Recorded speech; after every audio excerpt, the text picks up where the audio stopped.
বন্ধুরা, কেমন আছো তোমরা? আশা করি সবাই তোমরা ভালো আছো।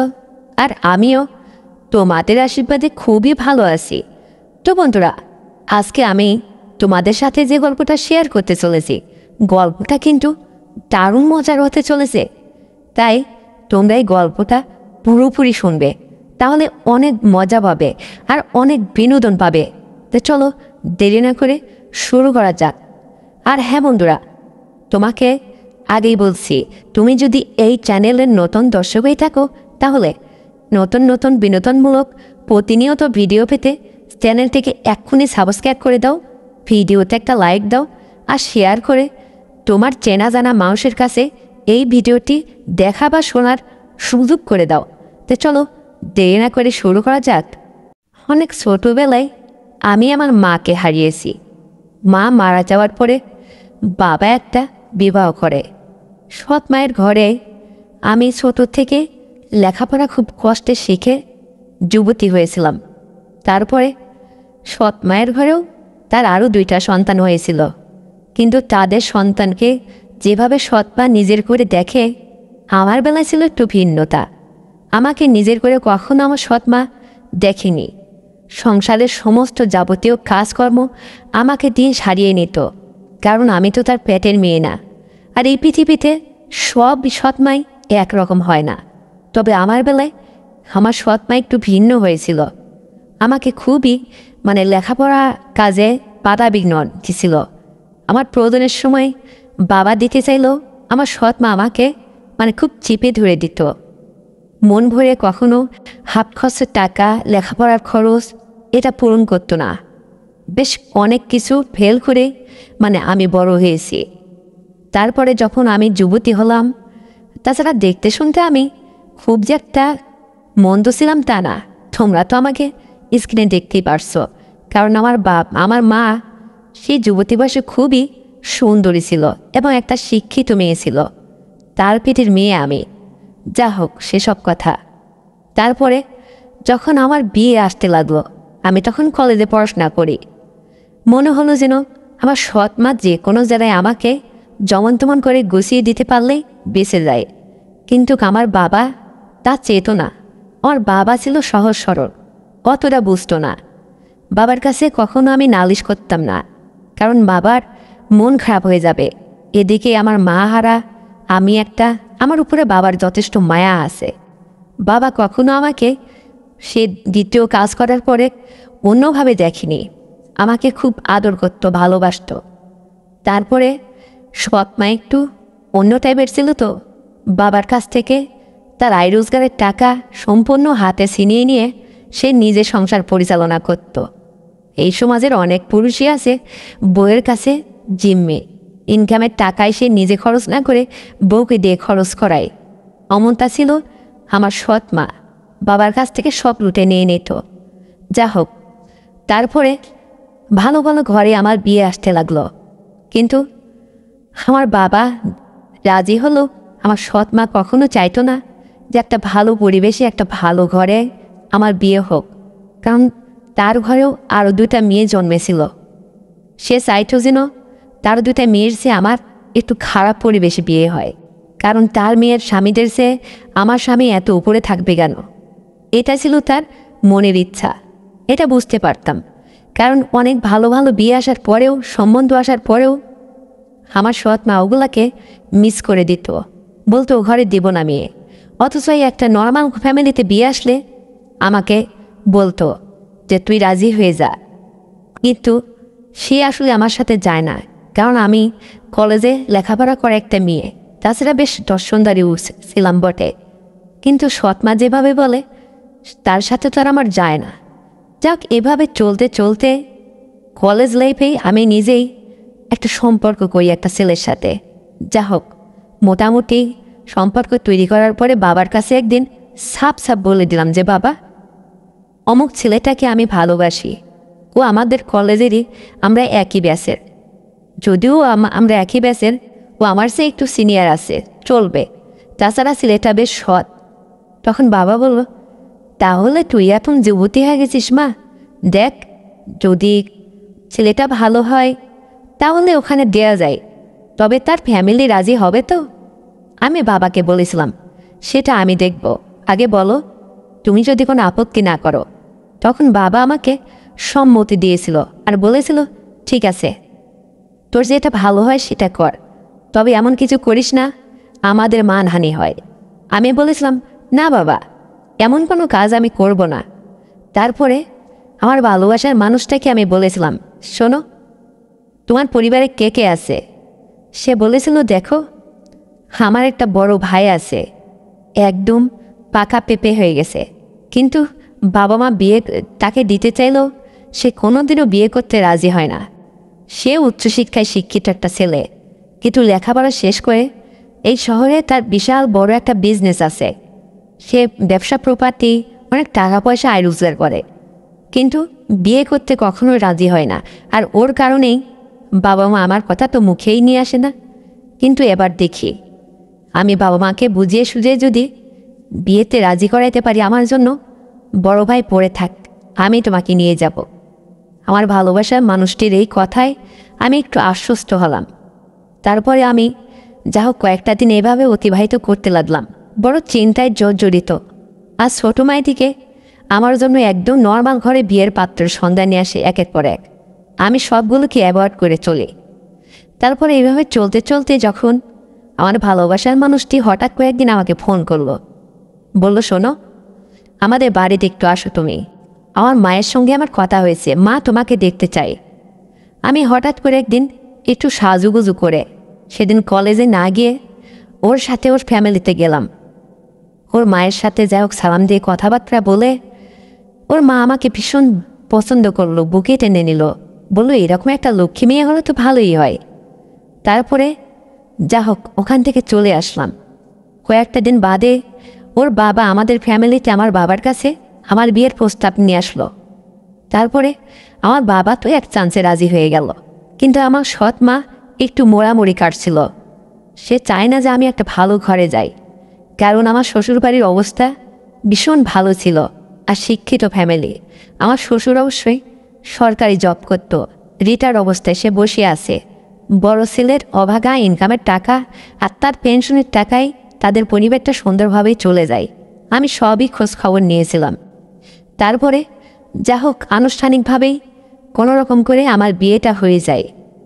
এ যাবৎ সৎ মায়ের হাতে থেকে এক বাসা বেঁচে গেলাম। তারপরে শ্বশুরবাড়িতে যায় স্বামীর সংসার করতে লাগলাম। আমার স্বামী তখন তো স্টুডেন্ট লাইফে, আমরা একই ব্যাচের ছাত্র। সে তো আর কোনো কর্ম কোনো কিছুই হাতে করেনি।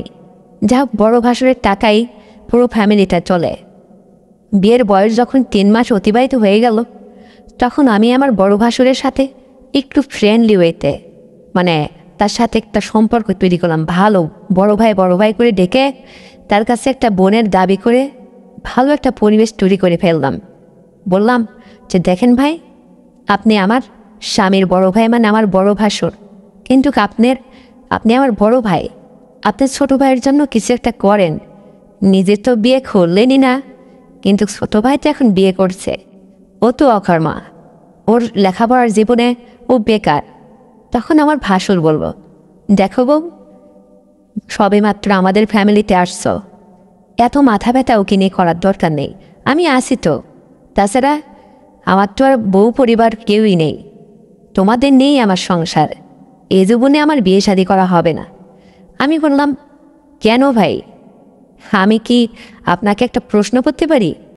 তখন বড় ভাসুর বলেছিল, আমি জানি তুমি আমাকে কী ধরনের প্রশ্ন করবা, কিন্তু আরও কিছুটা দিন যাক, তারপরে তোমার এই প্রশ্নের উত্তরটা আমি দিব।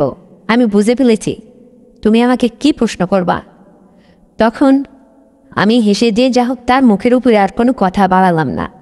বললাম যে, আপনার ভাইয়ের ব্যবস্থা আপনি কী করবেন জানি না, আমি চাই আমার স্বামীর আয় রোজগারের টাকায় আমার প্রয়োজনীয় দ্রব্যাদি বা জিনিসপাতি, পোশাক আশাক, আমার কসমেটিক্স বা আমার নিত্যদিনের প্রয়োজনীয় জিনিসগুলা ও যেন নিজে নিয়ে এসে দেয়। আমার জন্য যেন ও আপনার কাছে হাত না পাতে বা আমার শ্বশুরের কাছে যেন হাত না পেতে খায়।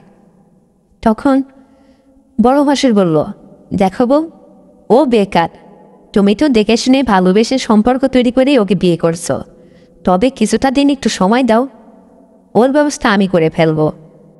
তারপরে এভাবে চলতে চলতে প্রায় 6টা মাস কেটে গেল, কিন্তু আমার ভালো লাগতো না। কারণ আমার স্বামীর কাছে যখনই আমার প্রয়োজনীয় কোনো কিছু চাইতাম, আমার স্বামী তখন হয় আমার বড় ভাসুরের কাছে বলতো, নাইলে আমার শ্বশুরের কাছ থেকে একটা অজুহাত দেখিয়ে টাকা চাইতো। এইটা আমার খুবই বিরক্তকর লাগতো, কারণ আমি চাই আমার স্বামী আয় রোজগার করুক। তাকে তারা তো কোনো ব্যবসা দাঁড় করেও দেয় না, বা আলাদা কোনো একটা কর্মস্থানও দেখিয়ে দেয় না। কিন্তু তার ব্যবস্থা যে কবে হবে কে জানে। অথচ আমার বড় ভাসুর যখনই কিছুটা দিন অতিবাহিত হতে লাগলো, ওই সংসারে আমি আমার শ্বশুর শাশুড়ির যথেষ্ট বাবা মায়ের মতো করে সেবা যত্ন করতাম। তারাও আমাকে খুবই ভালোবাসত মেয়ের মতো করে। এক পর্যায়ে বড় ভাসুর যখনই শহর থেকে ফিরত সন্ধ্যায়, আমার জন্য স্বামী যা না করে বড় ভাসুর তাই করত। মানে অনেক কিছু, নতুন পোশাক আশাক, তার শখের যা বউকে দেওয়ার তা আমাকে দিত নিয়ে এসে। এটা যেন তার মনের ইচ্ছা সে পূরণ করত। একের পর এক এইভাবেই চলতে লাগলাম। মানে স্বামীর কাছে যেন আমার কোনো কিছু চাওয়ার সুযোগটাই আমার বড় ভাসুর আমাকে দিত না, কারণ সে জানতো আমার স্বামী বেকার। তাই সে আগে ভাগে থেকেই, মানে গহনার থেকে শুরু করে শাড়ি কাপড় পোশাক আশাক সালোয়ার কামিজ বা আমার নিত্য প্রয়োজনীয় কসমেটিক যা কিছু, তেল সাবান শ্যাম্পু, সমস্ত কিছু আমার বড় ভাসুর না চাইতেই অ্যাভেলেবেল নিয়ে এসে আমাকে দিত। আমি স্বামীকে কোনো কিছু বলার চান্সই পেতাম না যে আজকে আমার এটা দরকার ওটা দরকার। বেশ ভালোই চলছিল। আর বড় ভাসুর ক্রমে যেন আমার সাথে একটা গুড রিলেশন তৈরি করে নিল, একটা ফ্রেন্ডলি ওয়েতে। হঠাৎ করে একদিন বড় ভাসুরের মনটা খুব ভালো। সে আমাকে রাত্রে তার টিভি দেখার রুমে আমাকে ডেকে বসলো, বলল, বউ এদিকে আসো, তুমি, তোমার সাথে কখনো সময় দেয়াই হয় না, একটু কথা বলবো। নিজের ব্যবসা প্রপার্টি সামলাতে গিয়ে একদম ব্যস্তের মধ্যে থাকি, ভালো লাগে না। তারপরে বড় ভাসুরের পাশে গিয়ে আমি বসলাম। বড় ভাসুর রিমোটটা হাতে করে টেলিভিশন ছেড়ে সংবাদ এটা ওটা দেখছিল। আমাকে কথায় কথায় বলল, কেমন দিনকাল যাচ্ছে তোমার বউ? আমাদের এই ফ্যামিলিতে আসার পরে ভালো লাগছে তো? আমি বললাম, হ্যাঁ ভাই, কেন ভালো লাগবে না, না চাইতেই জল। আপনি আমার জন্য যতটুকু করছেন, কোনো হাজব্যান্ড তার বউয়ের জন্য এত কিছু করে না। আমি যেন আমার স্বামীর কাছে কোনো কিছু চাওয়ার সুযোগই পাচ্ছি না, সবই তো আপনি নিয়ে এসে দেন। তখন বড় ভাসুর বলল, তাই নাকি? এটা দেখলে কি? আমার শখের যা কিছু আছে মনের মধ্যে যখন যেটা উৎপন্ন হয় আমি সেটাই করে বসি। তাছাড়া দেখো বউ, এই জীবনে বুঝি আমার আর বিয়ে শাদী করা হবে না। কারণ প্রথম দিনে বিয়ের 2 মাস অতিবাহিত নাই হতে তুমি আমাকে একটা প্রশ্ন করছিলে। আমি প্রশ্নটা বুঝে ফেলছিলাম, বাকিটা তোমাকে আর বলার সুযোগ দিয়েছিলাম না। আজকে তোমাকে বলি, সেই প্রশ্নটা কী ছিল তোমার, বলো তো দেখি। তখন আমি বড় ভাসুরকে প্রশ্ন করলাম, দেখেন ভাই, সেদিনে যে কথাটা আপনাকে বলতে গেছিলাম, আমার মুখ থেকে তো কথাটা আপনি কেড়ে নিয়েছিলেন। তাই আপনাকে আর অসম্মানী করে সে কথাটা আমি বলিনি সেদিন। আজকে আপনি যেহেতু শুনতে চাইছেন, বলি, বলুন তো, এই জীবনে আপনি ছোটো ভাই বিয়ে করলো, আপনি বিয়ে করলেন না কেন? প্রবলেমটা কি? দেখেন, আবারও বলি, যদি আপনার বলতে কোনো অসুবিধা থাকে তাহলে বলার দরকার নেই, কারণ আপনি আমার বড় ভাই। তখন আমার বড় ভাসুর বলল, শোনো বউ, এই প্রশ্নটার উত্তর আমার আছে। আমার ফ্যামিলি এতটা বছর ধরে আমাকে বিয়ের জন্য খুব চাপ সৃষ্টি করছে, কিন্তু আমি বিয়ে করি না। কিন্তু কেউ কোনোদিন প্রশ্ন করিনি, কেন বিয়ে করতে তুই রাজি হোস না? বা আমার বন্ধু বান্ধব বা আমার আত্মীয় স্বজন কেউই জিজ্ঞাসা করেনি। অথচ অনেকেই এই সমাজের মানুষ আমাকে হিজলা, ডুলিঙ্গের মানুষ, এরকম কোনো কিছু ভাষার ব্যবহার করে আমাকে বদনাম দিয়েছে। সবই মাথা পেতে আমি সহ্য করেছি, কারণ উপরওয়ালা আমার তো টাকা পয়সা ব্যবসা প্রপার্টি যথেষ্ট দিয়েছে, কোনো কিছু কম দেয়নি। আমি একদম স্বয়ংসম্পূর্ণ প্রতিষ্ঠিত। কিন্তু বন্দে কি বলবো তোমাকে, আমি যে পরের মেয়েকে নিয়ে এসে সংসার করব, বিয়ে করে নিয়ে এসে একটা মেয়ের জীবন যে উজ্জ্বল করব, কিন্তু সেই ক্ষমতা উপরওয়ালা আমার কাছ থেকে কেড়ে নিয়েছে। আমার সবই দিয়েছে, আমার একটা জিনিসের অভাব। আমি বললাম, সেটা কি বড় ভাই বলুন তো? বলছে, আমার পুরুষত্ব। আমি যে একটা মেয়েকে নিয়ে এসে সংসার করব, সে তো শুধু আমার সংসারের অভাঙার টাকা পয়সা পেলেই খুশি হবে না। বেলা শেষে যখন রাত হবে, স্বামীকে প্রত্যেক বউই চায় তার স্বামীকে কাছে পেয়ে দাম্পত্য জীবনে অনেক কিছু আশা পূরণ করতে। হয়তো সে ক্ষমতাটা আমার মধ্যে নেই, আমি বড় অক্ষম।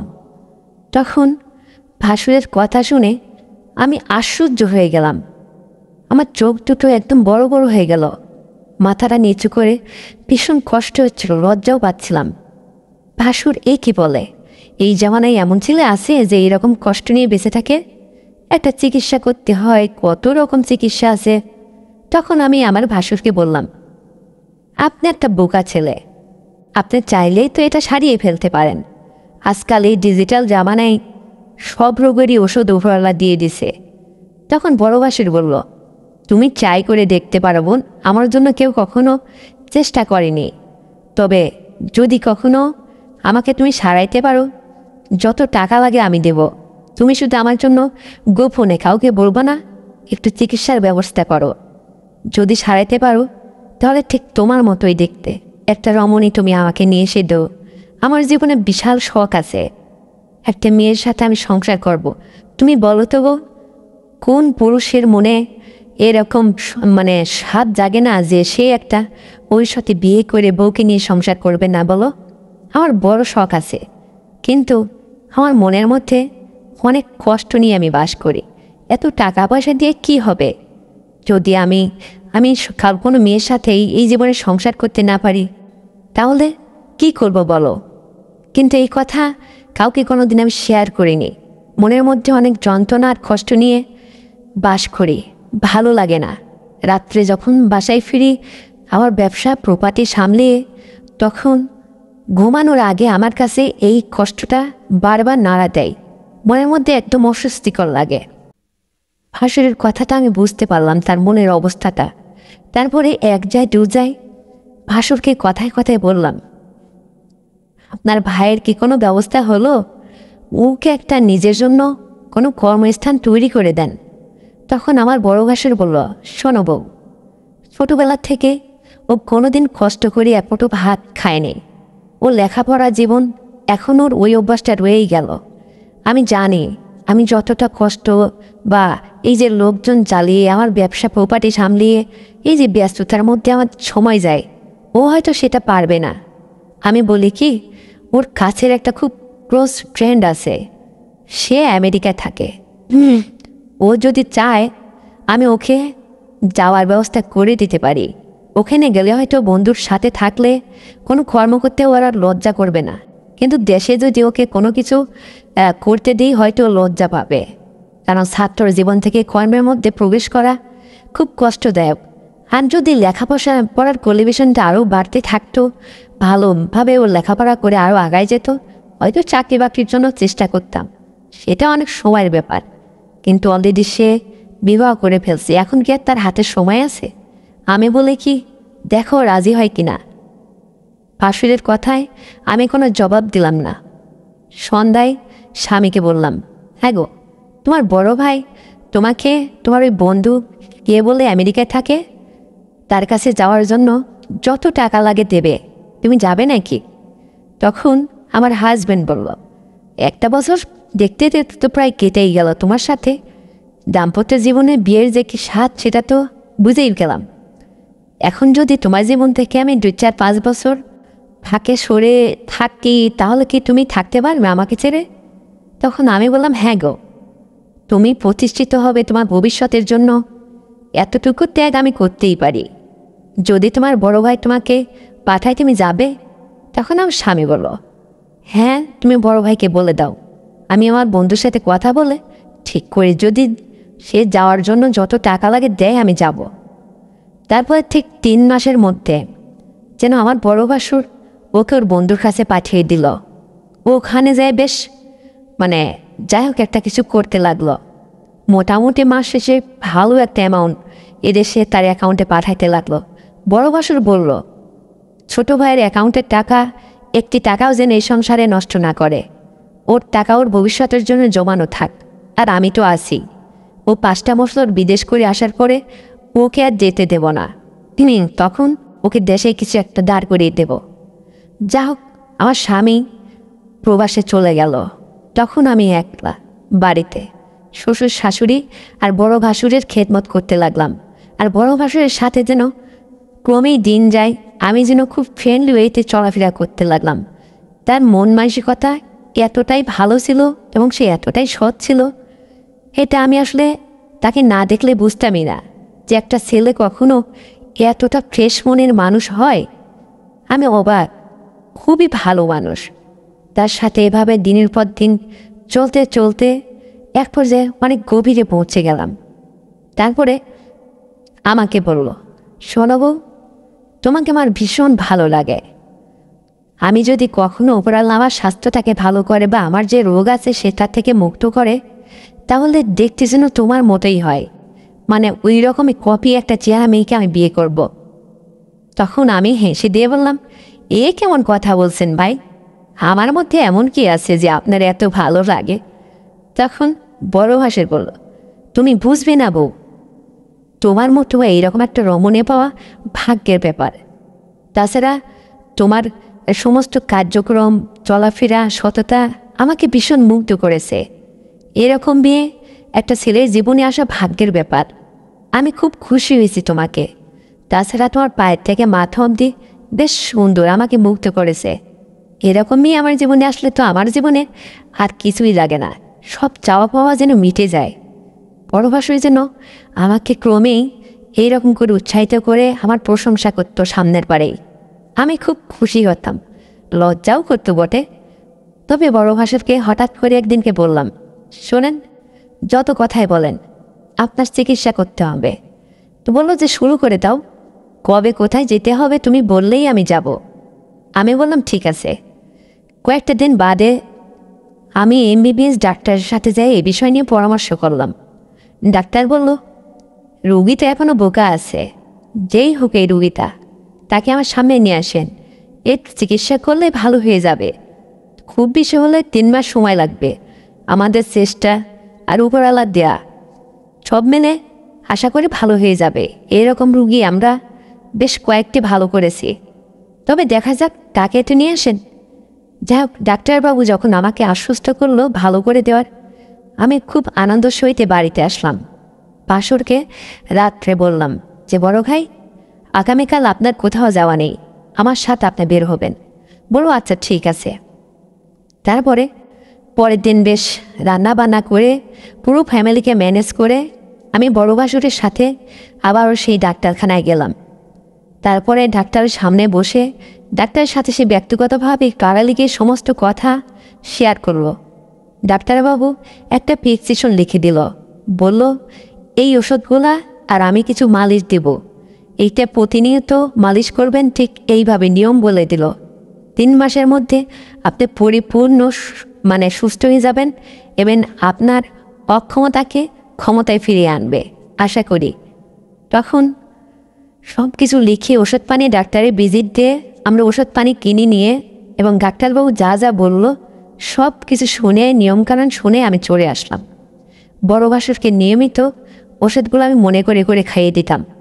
আর তার যে মালিশের ওষুধটা দিছিল ওখানে, সেটা সে শোয়ার আগে বা কবার কি বলছিল সেটা ভাসুর নিজের থেকেই এটা নিয়মিত মালিশ করত।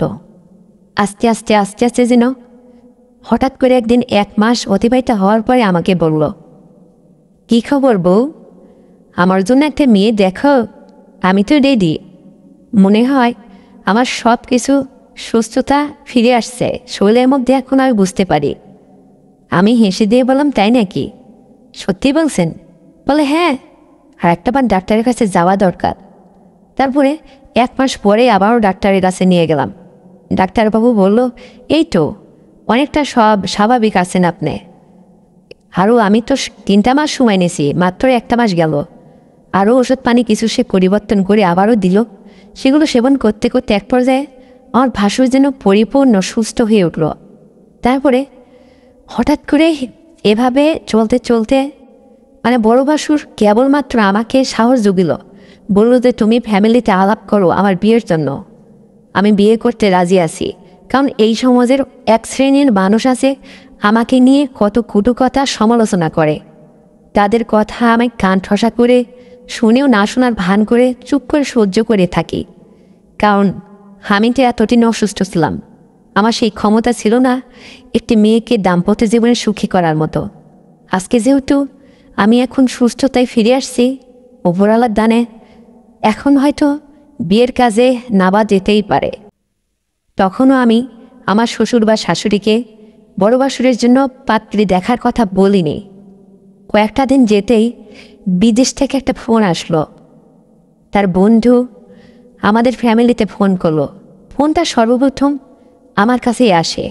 আমি ফোনটা রিসিভ করি। তখন প্রায় রাত 1টা বাজে, সবাই ফ্যামিলির ঘুমিয়ে পড়ছে। ফোনটা রিসিভ করা মাত্রই তার বন্ধুর কান্না কান্না আওয়াজ এবং কাঁপা কাঁপা কণ্ঠে কথাটা শুনেই আমার দিলটা চমকে উঠল। বললাম, কী হয়েছে ভাই? বলে, ও কি আপনার হাজব্যান্ড? আমি বল, হ্যাঁ আমি ওর স্ত্রী। কেন? ও কোথায়? ওকে ফোনটা দেন। বলে, ও আর নেই। ও সবেমাত্র ডিউটিতে যাওয়ার আগে বলছিল যে আমার বুকটার মধ্যে কেমন ধরপড়ে বেড়ে গেছে, খুব একটা ভালো যাচ্ছে না শরীরটা। আমি বলেছিলাম, বিদেশ বাড়ি, এটা তো দেশের বাড়ি না, চাইলেই রেস্ট নেওয়া যায় না। চল আজকের মতো অফিস থেকে ছুটি নিয়ে আসবো, 2-4 দিন বাসায় রেস্ট নেবে। কিন্তু সে সময় আর হলো কই। আমি বটে 5 দিনের ছুটি নিয়ে আসছিলাম ওর জন্য। রাত্রে একসাথে খাওয়া দাওয়া করে ঘুমাচ্ছি। রাত 1টা বাজে ঠিক এই টাইমে ওকে আমার জন্য ব্যথায় ছটপট করছিল। আমি ওর তাড়াতাড়ি করে ডেকে তুলে একটু চিকিৎসার জন্য কেবলই প্রস্তুতি নিচ্ছিলাম। আরও কাউকে শেয়ার করছিলাম, বুকে বেশ মালিশ করে দিচ্ছিলাম। এর মধ্যে থেকেই দেখি ওর দমটা আর নেই। এই অবস্থায় সঙ্গে সঙ্গে বাধ্য হলাম আপনাকে ফোন করতে। তখন আমি এক চিৎকার মেরে কান্না করে যেন জ্ঞানশূন্য হয়ে যাই। রুম থেকে শ্বশুর শাশুড়ি আর ভাসুর দৌড়ে এলো, দরজায় টোকা দিল। কিছু সময় পরে আমি জাগ্রত হলাম। উঠে দরজা কোনোরকম করে খুলে আমার মুখে আর কোনো কথা নেই, চুপচাপ বধির হয়ে বসে আছি। বড় ভাসুর বলল, কী হয়েছে? বললাম, এই নাম্বার থেকে ফোন এসে এই কথা বলছে, দেখেন তো। বড় ভাসুর তাড়াহুড়ো করে আবারও ওখানে ফোন লাগালো। তার বন্ধু আবারও ওই কথা বলল। বাড়িতে ওই মাঝদুপুর রাত্রি কান্নার ভিড় পড়ে গেল। তারপরে শোকের ছায়া নেমে আসলো। আমার জীবন থেকে কি হলো?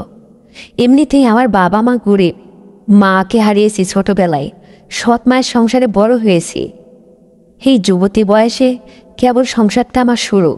কত বুক ভরা আশা নিয়ে স্বামীকে বিদেশ পাড়ি দিলাম, আর আমার স্বামী এই জীবন থেকে চলে গেল।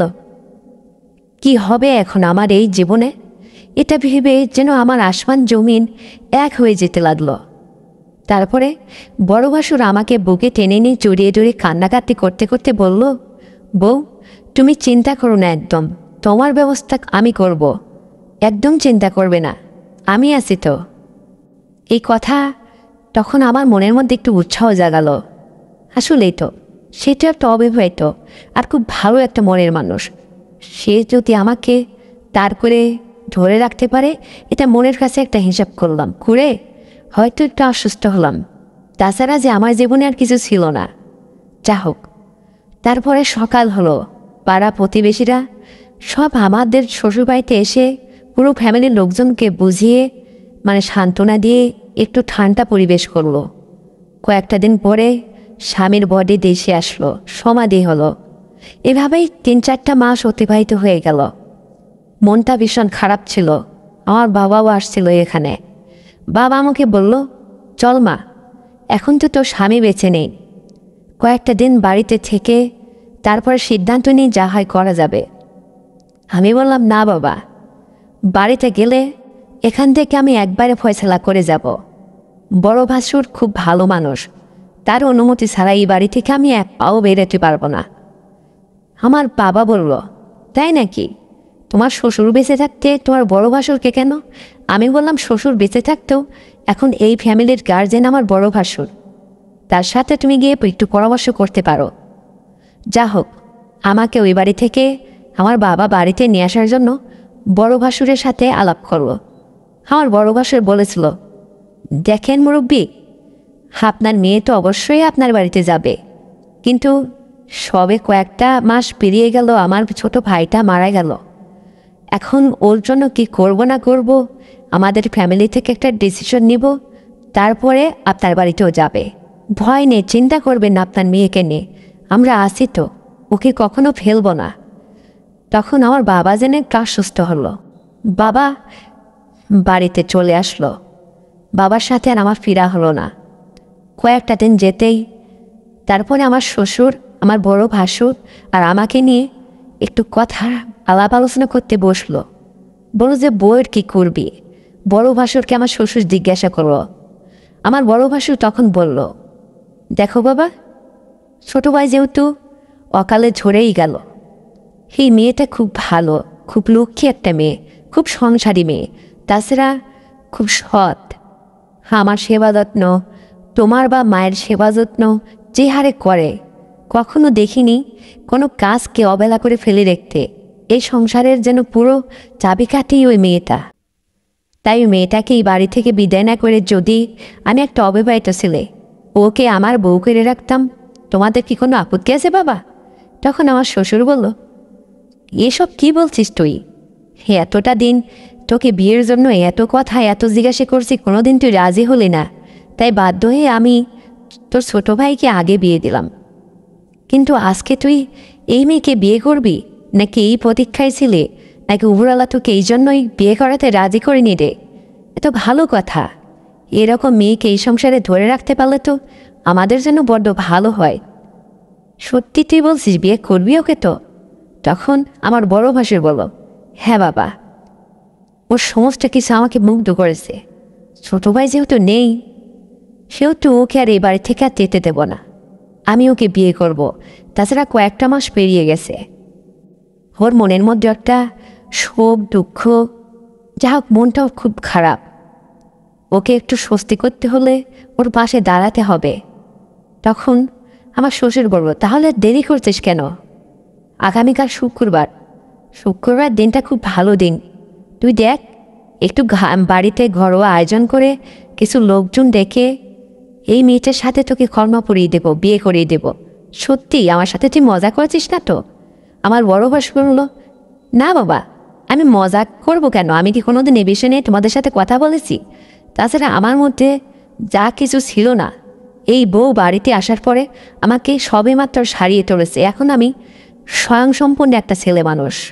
আমি এখন বুক ফাটিয়ে দম ফাটিয়ে জোর গলায় বলতে পারি যে আমি একটা পরের মেয়েকে বিয়ে করে নিয়ে এসে দাম্পত্য জীবনে সুখী করতে পারবো। আমার মধ্যে এই সাহসটুকু এতদিনও ছিল না বাবা। তোমাদের কখনো এই কথা শেয়ার করিনি। ওর সাথে আমি শেয়ার করে ওই আমাকে সারিয়ে তুলছে। এখন আমি বেশ ভালো আছি, আমি পারবো ওকে নিয়ে সংসার করতে। যা হোক, শ্বশুরের সাথে এই কথা আলাপ আলোচনা শেষে শাশুড়িও মত দিল। বাবাকে আমি জানিয়ে দিলাম মোবাইল করে।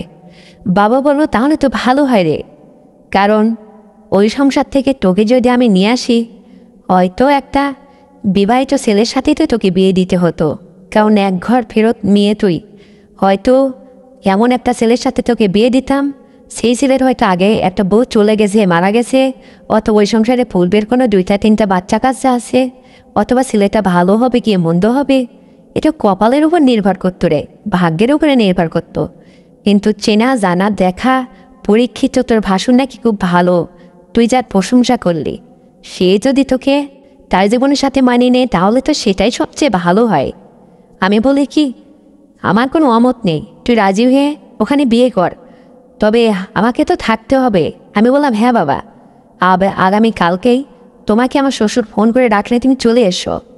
তারপরে পরের দিন রাত পোহালো। পরের দিন শুক্রবার জমা বাদে আমার বাবাকে আমার শ্বশুর ফোন করে আসার আহ্বান করলো। আমার বাবা ঠিক সময় মতো আমাদের শ্বশুরবাড়িতে চলে আসলো। ঘরোয়া পরিবেশে আয়োজন করে এলাকার কিছু লোকজন আর শ্বশুরবাড়ির লোকজন মিলে কাজে ডেকে নিয়ে সে ভাসুরের সাথে আমার কর্মা পরি বিয়ে করে দিল। ভাসুর যেন আমাকে বিয়ে করে ভীষণ সুখী, খুবই খুশি হলো। কিন্তু আমার স্বামী বিদেশ থাকাকালীন, স্বামী যখন বেঁচে ছিল, ভারত চাইলে সে আমার কাছে অনেক কিছু, সে যদি বদ চরিত্রের মানুষ হতো বলতে পারত, কারণ তার সাথে আমি যতটা ফ্রি হয়ে গেছিলাম সেখানে তার পরীক্ষা নিয়ে নিয়েছিলাম। সে এতটাই সৎ এবং সৎ চরিত্রের মানুষ, তাকে আর কী বলবো। আর এইরকম ছেলে কি হাতছাড়া করা যায়? আমিও হাসতে হাসতে রাজি হয়ে গেলাম। ভাসুর আমাকে পাওয়ার পর যেন সে জীবনে কি একটা পেল, মানে আমি যেন তার স্বপ্নের রানী। যতটা আমার স্বামী আমাকে সেই যুবতী বয়সে ভালোবেসে বিয়ে করেছিল, তার চেয়েও যেন তার কাছে আমি প্রিয় মানুষ হয়ে গেলাম। সে আমাকে বিয়ের পরে কি দিল আর না দিল, মানে সমস্ত কিছুতে আমাকে সুখী। আর ওই যে তার যে একটা পুরুষত্ব, তার মধ্যে দুর্বলতা ছিল, সেটা বাসরের রাতে সে আমাকে বুঝিয়ে দিয়েছে সে কতটা পারদর্শী। আমি তার সাথে পেরেই উঠিনি। এই জীবনে তার ছোটো ভাইও কখনো আমাকে এ বিষয়ে এতটা সুখী করেনি, যেটা ভাসুরের সাথে বিয়ে হওয়ার পরে আমি বুঝেছি। যা হোক, আমি খুব খুশি, কারণ এইভাবে কিছুটা দিন চলতে চলতে, মানে 1 বছরের মাথায় আমার একটা ফুটফুটে কন্যা সন্তান হলো। বাড়ি শ্বশুর শাশুড়ির মুখ, নাতিনুকের মুখ দেখে উজ্জ্বল করলাম। ফ্যামিলির সবাই খুশি। ভাসুরের সাথে দাম্পত্য জীবনে সেও আমাকে পাওয়ার পরে খুশি, আর আমিও খুশি। কি বিলাসবহুল গাড়ি বাড়ি ভাসুর আমাকে পাওয়ার পর যেন সব কিছু করতে লাগলো। আমি আমার শ্বশুর শাশুড়িকে বাবা মায়ের মতো করে খেদমত করতাম। মাঝে মধ্যে আমার স্বামীর প্রাইভেট কারে করে আমার গরিব বাবার বাড়িতে যখন আসতাম, আমার সৎ মায়ের অনেকটা জ্বলতো। সৎ মা আমাকে কখনো ভালো চোখে দেখেনি। তার 2টা মেয়েকে অহংকার করে আমার সে ভালো পরিবারে বিয়ে দেওয়ার জন্য চেষ্টা করেছিল, কিন্তু একটা মেয়ে ঘর ফেরত হয়ে গেছে, আর একটা কোনোরকম এক গরিবের সন্তানের সাথে বিয়ে হয়েছে। মানে উপরওয়ালা না চাইলে কখনোই কেউ সফলতা বা তার ভাগ্য ফেরত আসে না। সৎ মা কখনো আমাকে ভালো করে দেখেনি বা উপরে উঠতে দেয়নি, নিচ থেকে টেনে ধরছে। কিন্তু উপরওয়ালা যদি কপালে লিখে রাখে, কেউ কি ঠেকাতে পারে? আমার বেলায় যা হয়েছিল। তারপরে আমি আমার স্বামীর সংসার করতে লাগলাম। দাম্পত্য জীবনে খুবই সুখী।